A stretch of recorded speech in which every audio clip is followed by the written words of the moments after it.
We live in an amazing universe. Have you ever wondered why it exists? Why does anything at all exist? Gottfried Leibniz wrote, "The first question which should rightly be asked is, why is there something rather than nothing?" He came to the conclusion that the explanation is found in God. But is this reasonable? Everything that exists has an explanation of its existence. If the universe has an explanation of its existence, that explanation is God. The universe exists. From these, it follows logically that the explanation of the universe's existence is God. The logic of this argument is airtight. If the three premises are true, the conclusion is unavoidable. But are they more plausibly true than false? The third premise is undeniable for anyone seeking truth. But what about the first premise? Why not say, the universe is just there, and that's all? No explanation needed. End of discussion.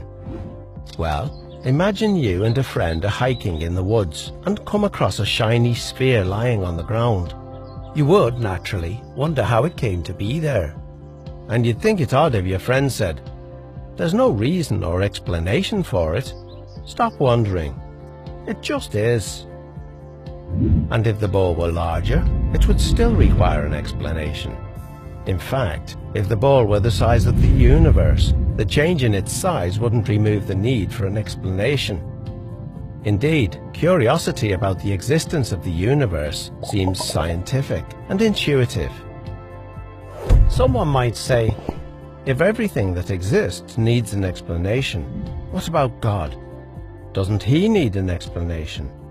And if God doesn't need an explanation, then why does the universe need an explanation? To address this, Leibniz makes a key distinction between things that exist necessarily and things that exist contingently. Things that exist necessarily exist by necessity of their own nature. It's impossible for them not to exist. Many mathematicians think that abstract objects like numbers and sets exist like this. They're not caused to exist by something else, they just exist by necessity of their own nature. Things that exist contingently are caused to exist by something else. Most of the things we're familiar with exist contingently. They don't have to exist. They only exist because something else caused them to exist. If your parents had never met, you wouldn't exist. There's no reason to think the world around us had to exist.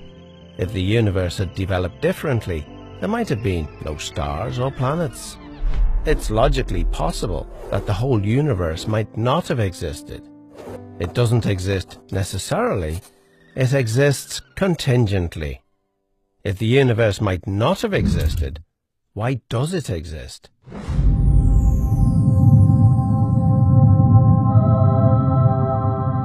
The only adequate explanation for the existence of a contingent universe is that its existence rests on a non-contingent being, something that cannot not exist because of the necessity of its own nature. It would exist no matter what. So, everything that exists has an explanation of its existence, either in the necessity of its own nature or in an external cause. But what about our second premise?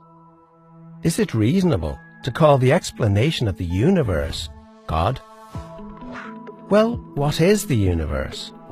It's all of space-time reality, including all matter and energy.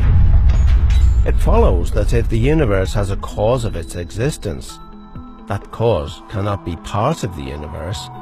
It must be non-physical and immaterial, beyond space and time.